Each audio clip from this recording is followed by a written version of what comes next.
Dobrý den, dnes si představíme Data Replikátor, software, který nám umožní zálohovat data z našeho počítače na server, například Synology nebo někam jinam dál v síti. Data Replikátor si stáhneme na synology.cz nebo synology.com, centrum stahování, kde si vybereme, kolika šachťovou NAS máme a pak přesný typ té NASky. Vidíme, mezi čím si tady vybereme, stáhneme si Data Replikátor a nainstalujeme si do našeho osobního počítače. Poté, co si vlastně stáhneme a nainstalujeme Data Replikátor, tak se nám zobrazí třeba takový původní prvotní menu, kde můžeme vybírat ze 4 záložek. První zálohovat, můžeme si vybrat cíl zálohy, buď přímo server Synology, anebo si můžeme vybrat manuálně zadat jiné umístění. Vybereme si server Synology, kde nám to přesně najde server Synology, kam chceme ukládat. Ten si zvolíme a vybereme.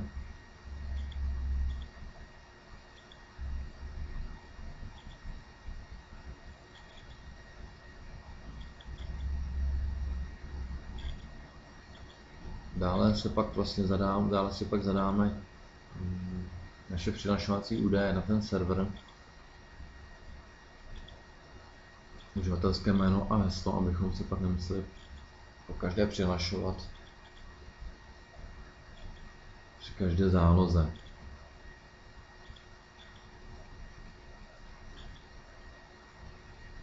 Vybrali jsme si složku NetBackup, která tam je defaultně daná na zálohy. Samozřejmě si pak můžeme na tom serveru Synology určit i jinou složku.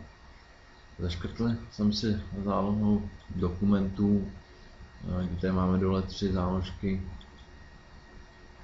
Plánovanou zálohu, kde si můžeme vybrat přesný den, čas zálohy.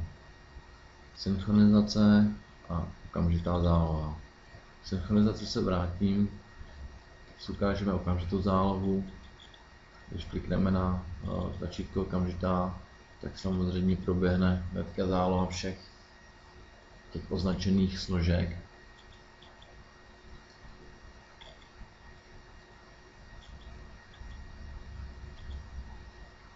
Záloha proběhla samozřejmě, jak jsem zmiňoval, do složky NetBackup.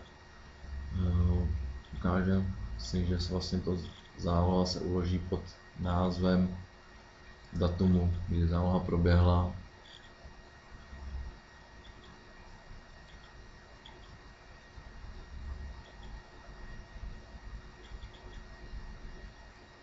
Vidíme vlastně ve složce users, vidíme přesný název počítače, ze kterého záloha byla uskutečněná.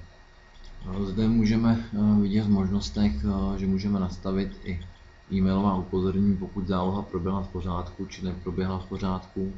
Můžeme si nastavit, kam nám e-mail má dorazit.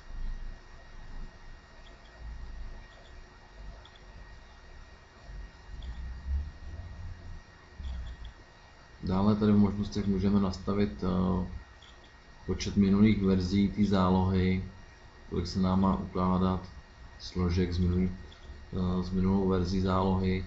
Dále můžeme nastavit počet bodů obnovení. Podobný princip jako počet minulých verzí.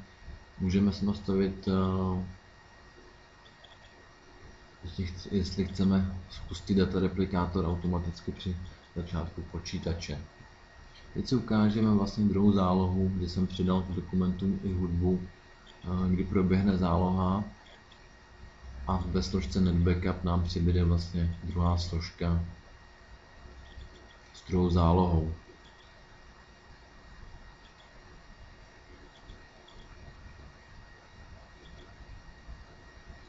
Teď se vrátím do složky možnosti, kde zkusíme změnit bod obnovení. zadal jsem bod obnovení 2, takže teďka vlastně, když si přidám, abych oddělil zálohu, přidám si složku obrázky, tak mi vznikne, respektive budu mít pořád dvě složky se zálohou, nicméně ta nejstarší jakoby se promaže a budou tam jenom ty dvě nejnovější. Je to vidět i vlastně je datum a zatím je čas v názvu té složky. Zkusím stejným způsobem změnit i povolit verzi souboru počet minulých verzí, kde se nám tam vlastně objeví složka nazývaná past, kam se nám vlastně budou ukládat minulý verze zálohy.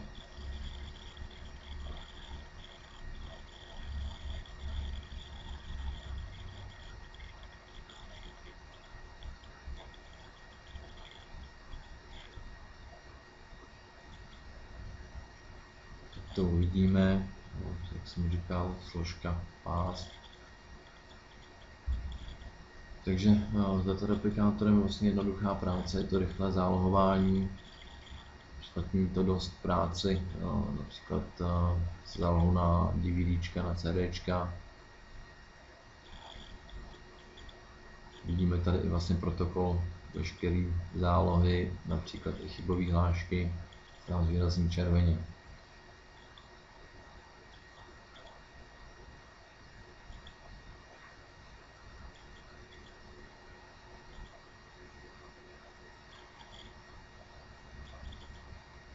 Takže jak jsem říkal, datareplikátor dost usnadní práci, sám ho používám často, mám nastaven plánovanou zálohu těch důležitějších dat, kde se vlastně pak nemusím starat o zálohu. Mám nastavenou vlastně zálohu, kdy mi při chybě přijde e-mail. Co se týče synchronizace, tam ta záloha probíhá při první synchronizaci, v podstatě okamžitá záloha, při dalších už ale probíhá změna souboru, jenom když se vlastně v té složce něco změní, takže záloha proběhne jenom při souborech změněných.